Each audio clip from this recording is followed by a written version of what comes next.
எனக்கு மேலும் ஒரு தகவல் சொல்லி விரும்புகிறேன்.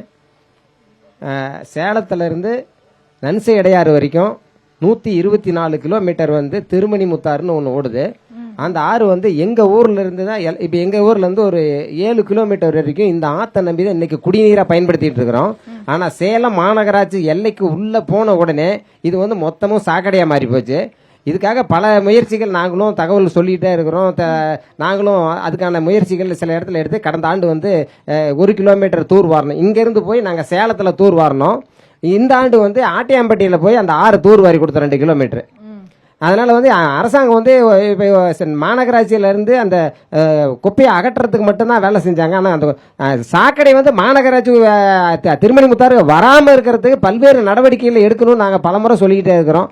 நமக்கு ஒரு மொத்த வாழ்வாதாரமே எப்படி இந்த பூமியில் வந்து 3/2 பங்கு தண்ணீர் 1 பங்கு நிலம், அது மாதிரி நம்ம உடல்ல வந்து 3/2 பங்கு நீர் 1 பங்கு தான் எலும்பும் சதையும் இருக்குது. இந்த பூமிக்கும் இந்த உடலுக்கும் எவ்வளவு தொடர்பு இருக்குதுங்கிறது இதுல நமக்கு தெரியணும். இந்த மாதிரி பார்க்கும்போது நம்ம தண்ணியும் மழை நீரையும் அல்லது இயற்கையா வரக்கூடிய ஆற்று நீரையும் ஆறுகளையும் நம்ம பாதுகாத்தா தான் நம்ம அடுத்த தலைமுறையை பாதுகாக்க முடியும். இந்த திருமணி முத்தாறுக்காக ஒரு சிறப்பு திட்டங்களை அரசு கொண்டு வந்தா மேலும் பல ஆயிரக்கணக்கான மக்கள் வந்து வாழ்வாதாரம் மேம்படும். ஆடு மாடுகள் கால்நடைகள் எல்லாம் வந்து இப்போ குடிக்க முடியாத போச்சு அந்த தண்ணியில். 124 கிலோமீட்டர்ல வெறும் 10 கிலோமீட்டர் தான் யூஸ் பண்ண முடியுது. அது அந்த பகுதியில் இருக்கக்கூடிய விவசாயிகளை போய் நாங்கள் கேட்டோம். என்ன சொல்றாங்கன்னா, அது சேலத்துக்கு தென்பகுதியில் இருக்கக்கூடிய விவசாயிகளை போய் கேட்டோம்னா அதில் வந்து உப்பு நீர் அதிகமானதுனால நெல் பயிர் நட்டாங்கன்னா அது அப்படியே கொதிச்சு பயிர் வேறு வராமல் போயிடுது. அது பயிர் வச்சதுனாலிருந்து ஒரு 15 நாள் மழை பெஞ்சா மட்டும்தான் அது நெல் விளையும், இல்லைன்னா நெல் விளையாது. அரசாங்கமே வெளியிட்டுட்டாங்க, சேலத்தினுடைய தென்பகுதியில் வந்து சோளத்தை தவிர தென்னையை தவிர எதுவும் வராது, நீங்கள் பயிர் பண்ணாதீங்கன்னு சொல்லிட்டாங்க.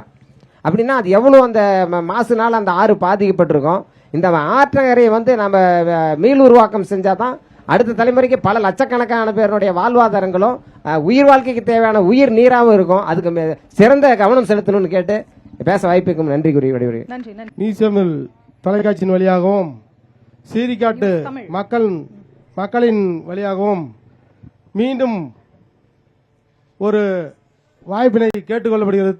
தமிழக அரசு ஏற்கனவே தூர்வாரும் பணியை மக்களுக்கு ஒரு காய்ச்சல் வந்தால் ஊசி போடும் போது எப்படி பண்ணாலும் அதே ஒரு ஊசி போட்டு ஒரு மக்களை காப்பாற்றும் போது அந்த பணிகளை தொடரும் மாதிரி தூர்வாரும் பணியை 2 அரசாங்கம் எந்த அரசாங்கம் வந்தாலும் அந்த அரசாங்கம் ஓடைகளை தூர்வாரும் பணியை நிறுத்தாமல் மீண்டும் அந்த பணியை துவக்க வேண்டிய மறுபடியும் அந்த மக்களுக்கு ஓடைகளை தூர்வாரினால் மட்டும்தான் தண்ணீரில் நீர் தேக்கங்கள் நிற்கும்.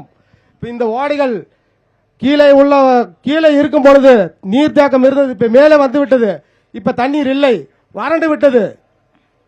அதே போல் மக்களுக்கு காய்ச்சல் வந்தால் ஊசி போடுவது காப்பாற்றுவது போல் தண்ணீரை காப்பாற்றுவதற்கு இந்த அரசாங்கம் எந்த அரசாங்கம் இருந்தாலும் ஓடைகளை தூர்வாரினால் எந்த அரசாங்கம் வந்தாலும் தமிழக மக்களுக்கு விவசாயிகள் முன்னேறினால் மட்டுமே எந்த தமிழக மக்கள் எல்லாருமே நன்றாக இருக்க முடியும்.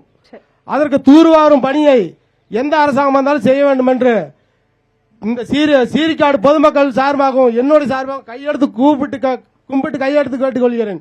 தூர்வாரும் பணியை நிறுத்தாமல் பணியை செய்ய வேண்டும் என்று கேட்டுக்கொள்கிறேன். பொது கழிப்பிடம் வந்து இங்க எங்கேயுமே இல்ல. இரவு நேரங்கள்ல வந்துட்டு பெண்கள், குழந்தைங்க, வயசானவங்க இந்த மாதிரி நிறைய பேர் இருக்காங்க. அப்படிங்கும் போது அவங்களுக்கு ரொம்ப கஷ்டமா இருக்கு. இதே நகர்ப்புறங்கள்ல இருந்தா அங்க வந்து ஒரு பொது கழிப்பிடம் இல்ல கட்டண கழிப்பிடம் ஏதோ ஒண்ணு இருக்கும். இந்த ஏரியாவை பொறுத்த வரைக்கும் கழிப்பிடம்னு சொல்லிட்டு கட்டட கழிப்பிடம் இந்த மாதிரி எதுவுமே கிடையாது. அதே மாதிரி பேருந்துல வந்துட்டு நிழல் கூட வந்து எங்களுக்கு கிடையாது. அது வந்து அமைச்சு தரணும். இப்ப வந்து வெயில் அதிகமா இருக்கனால குழந்தைங்களை கூட்டிட்டு நிக்கிறோம், கர்ப்பிணி பெண்கள் இப்படி எங்களுக்கு வந்து நிழல் கூட இல்ல. அதை அமைச்சு கொடுத்தா ரொம்ப நல்லா இருக்கும். ஒவ்வொரு பஞ்சாயத்திலுமே இளைஞருக்கு வேலை வாய்ப்பு அமைச்சு கொடுக்கறதுக்காக அரசாங்கமே முன் வந்து அந்தந்த பகுதியில் என்ன வாய்ப்பு இருக்குது அதுக்குண்டான வழிமுறையை எடுத்து அந்தந்த பகுதி இளைஞர்களுக்கு வேலைவாய்ப்பு உருவாக்கி கொடுக்கறதுக்கு உண்டான வழிமுறையை அரசாங்கமே முன்னின்று செஞ்சு கொடுத்தா கிராம பொருளாதாரம் உயரத்துக்கு உண்டான சிறப்பான வழியாக இருக்கும். அதை நியூஸ் தமிழ் மூலமாக நாங்கள் கோரிக்கை கேட்டுக்கிறோம். நன்றி. 33% ரிசர்வேஷன் இருக்கு ஃபார் விமென்ஸ் கேண்டிடேட் இது பண்றதுக்காக. பட் என்ன இங்க ப்ராப்ளம்னா, அங்க அவங்க வீட்டில் இருக்க ஒய்ஃபையோ இல்லை தங்கச்சியோ அக்காவையோ நிற்க வச்சா அந்த மேல் டாமினன்ஸ் அதிகமாக இருக்கு. அவங்கள செயல்பட விடுறது இல்லை. அவங்களுக்கான ஒரு எப்படி சொல்றதுன்னா ஃப்ரீடம் கொடுக்கறது இல்ல. மேல் நினைக்கிறது மட்டும்தான் அவங்க கிட்ட இம்போஸ் பண்ணி அதை பண்ண வைக்கிறாங்க. ஸோ ஆஸ் அ மேனா வந்துட்டு மென்னா வந்துட்டு நான் வந்து அந்த டாமினன்ஸ் இருக்கக்கூடாது, அவங்களுக்கு ஃபுல் ஃப்ரீடம் கொடுத்து அவங்களோட ஐடியாலஜியை வந்துட்டு பண்ண வைக்கணும் அப்படின்றது தான் என்னோட ஒரு ரிக்வெஸ்ட். நிச்சயமா நன்றி. நியூஸ் தமிழ் தேர்தல் பயணத்துடைய கிராம சபை நிகழ்ச்சி நிறைவு பகுதிக்கு வந்தாச்சு. இந்த நிகழ்ச்சிக்கு முழுமையா இந்த கிராம மக்கள் ஒத்துழைப்பு அளிச்சிருக்கீங்க. சேலம் மாவட்டம் சீரிக்காடு கிராம மக்களாக இருக்கட்டும் அல்லது சுற்றுவட்டார கிராம மக்களாக இருக்கட்டும் பல்வேறு கோரிக்கைகளை பிரச்சனைகளை முன்வைத்திருக்கிறார்கள். தரமான குடிநீர் வேண்டும், சுத்தமான குடிநீர் வேண்டும், அதே போல பொது கழிப்பிடங்கள் வேண்டும், கால்நடை மருத்துவமனைகள் வேண்டும், சுகாதார மருத்துவமனை வேண்டும், சுகாதார நிலையம் வேண்டும், அதே போல பேருந்து நிலையங்கள்ல நிழற்குடை வேண்டும் போன்ற பல்வேறு கோரிக்கைகளை நியூஸ் தமிழ் கிராம சபையின் வாயிலாக முன்வைத்திருக்கிறார்கள்.